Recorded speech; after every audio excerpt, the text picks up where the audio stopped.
often quoted. We get to a good funeral, amen, that's a passage. Oh, we're going to be caught up in the air. Oh, glory be to God. Yes, yes, yes. And it began to make me think about stuff. Because, God, I've been having all these little situations. Amen. And so, amen, I want to understand, amen, what is my understanding and appreciation of that. Now, we know, amen, it is often said we're going into eternal rest. Eternal rest, it is a transition.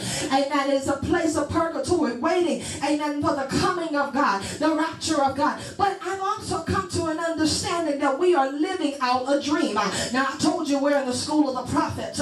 Genesis tells us that Adam went into a sleep, but it never told us that Adam came out of a sleep. Amen. And Psalm 17 and 15 tells us, as for me, I shall behold your face in righteousness, and I shall be satisfied when I awake. Somebody say, awake. Awake. With your likeness. Now that seems so odd. Why would you say, I will be satisfied when I awake with your likeness, when the Bible says in Genesis that he created us in his image? Wait a minute. That means there must be a distinction between image and likeness.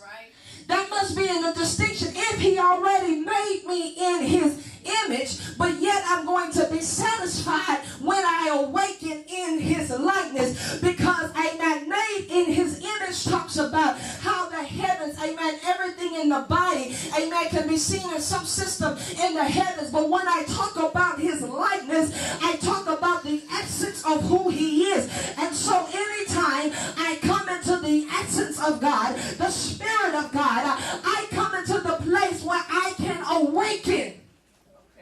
Well, what is awakening? Awakening means, amen, now I have knowledge that I did not possess before. I have authority that I did not possess before. I have power that I did not possess before. Oh, y'all ought to be some walking, talking scholars right now. Because I have been awakened to his likeness. I have become familiar with who he is. Don't you remember that the Bible declares that unto the children of Israel he showed his acts, but unto Moses he showed his ways. In other words, he says, I'm going to show you the essence of who I am. I'm not going to just show you the miracle,